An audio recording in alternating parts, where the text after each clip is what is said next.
Welcome to the Whispering Soul. I'm Nancy Vallant, humanistic and intuitive astrologer and founder of the Whispering Soul and astrology wellness coaching. Today I wanted to talk about the eclipse that we're having on February 17th, and that will be in Aquarius. But before we do that, because there's so much energy out there right now, and this eclipse is ruled by Uranus. And Uranus is a lot of energy. It's the nervous system. It's breakthroughs. It can be crisis. It's about breaking through to something new, something that is waiting for us on the other side of letting go of something that maybe doesn't work anymore. So before we do that, I just want to just settle in. I have my tea by my side here. I want to take a breath. Right here, right now. Let's just breathe in together.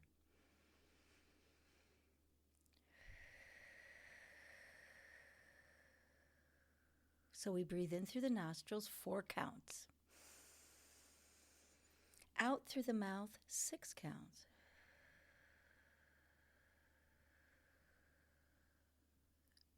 And this is very good for calming down the vagus nerve, which is the biggest nerve in our body, and calming down our nervous system. I feel that already. So you can take this tool with you. Inhale 4, exhale 6. So again, before we start talking about astrology, before we start talking about the eclipses, I want to just make very clear that February 17th, 2026 isn't about prediction. It's about recognition.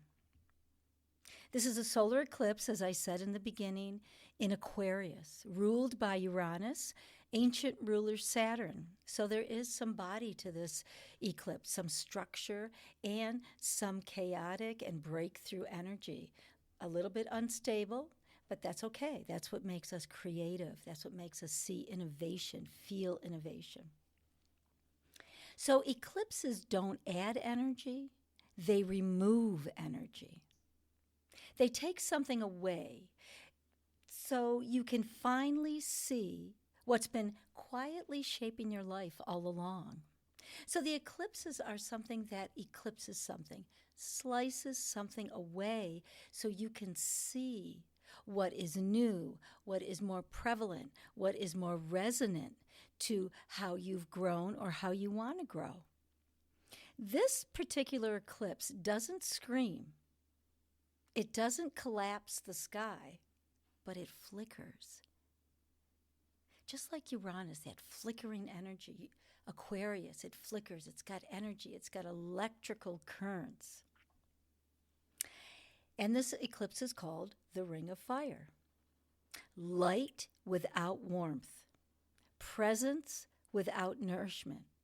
And maybe that's the point. Because this eclipse is asking us where we're still participating in systems, identities, communities, and futures that technically, work, and maybe work with our energy, but no longer feel alive. That is the key. And that is that Uranus energy, however you say it, however you pronounce it, that's that whole energy. Is this eclipse wants us to feel alive.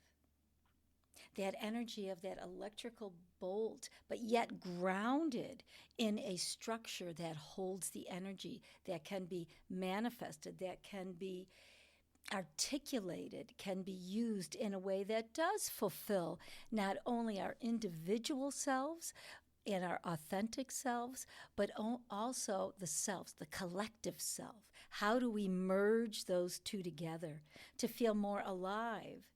To feel maybe what is not working anymore, yes, might be painful, might not feel good, but how do we transform that in a way that allows us to connect with not only, again, our individual mind, but the collective mind?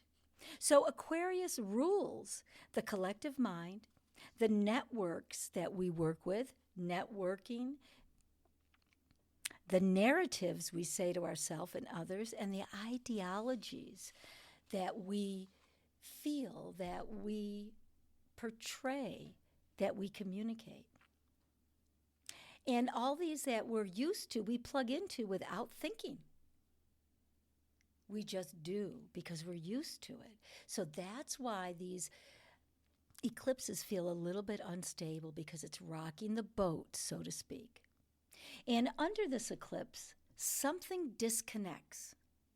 Not dramatically, not all at once, just enough that you can't ignore the static anymore, the energy anymore, the pulling of listen, feel, hear.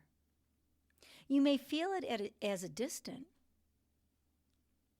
as mental fatigue, as the urge to stop explaining yourself over and over and over again, which taxes the nervous system.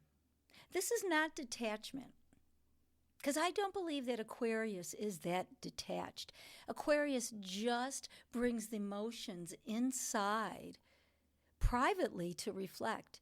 I think Aquarius is actually very emotional, but feels detached because they're quiet in how they express their emotions. And maybe sometimes there's difficulty in that, depending on what's going on in the chart.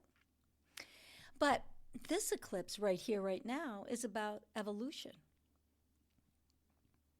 The future isn't arriving.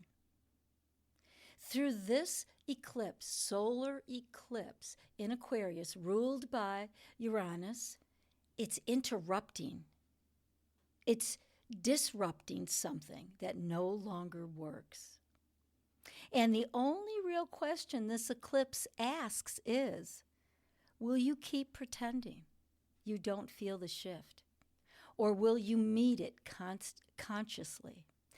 That's the biggest takeaway from this eclipse. Are we going to pretend that we don't feel? Now, we always have choice. We always have choice, because we are living on a planet that is about free will. That's the lesson, that's the teaching, that's the education. Or will you meet it consciously, whatever it's here to say to you, to help you with, to guide you? When we meet something consciously and we put our feet on the ground, we can become stable in the unstableness of the energy that's being, so to speak, rattled or disrupted. And that's what this, again, solar eclipse in Aquarius is about. It's about releasing something that, again, no longer works, but through a higher vibration, an innovation, a understanding that the future holds something bigger than we think, know, and feel. But there's an opening here. So, feet on the ground, taking a breath, maybe getting an astrology reading to know where this eclipse is guiding you in your chart, or just talking to somebody that you love, that is supportive in what you feel, because you will be feeling. Again, boots on the ground, feet on the ground, being conscious. You will feel. It's about trust. It's about listening to your inner wisdom, your inner intuition, and being aware. It is a good time to be with somebody or with people that you are very connected with, that feel there's a like-mindedness. And even if there isn't a like-mindedness, there's always a conversation that can help with coming to a place of connection, coming to a place of acceptance. So again, with this eclipse that will be happening on February 17th, along, and I'm not a Chinese astrologer, but along with the beginning of the fire horse, the Chinese calendar, they kind of have the same energy. It's about that moving forward, that go, that ability to have courage. So putting those two things together, those two mythologies, these two tools of consciousness can help us evolve into more of who we are authentically and who we want to become. And please always remember that You know, you don't have to take big steps, but we can take small steps. Small steps are beautiful. Small steps are where we gather true information from the inside out and where we take care of ourselves. And in this case, taking care of ourselves is taking care of our nervous system, nourishing, eating grounding foods, maybe even eating lighter but grounding foods, walking on the earth, breathing, maybe doing a yoga class or any kind of movement that stimulates your nervous system in a way that brings joy. So I'm going to leave it here for today, and I wish you a beautiful week ahead. If you would like to get a hold of me, my website is thewhisperingsoul.net. My email is nancy@thewhisperingsoul.net, and I am open to any of your questions, and I will talk to you soon. Wherever you are in the world, have a beautiful day or night. Talk to you soon.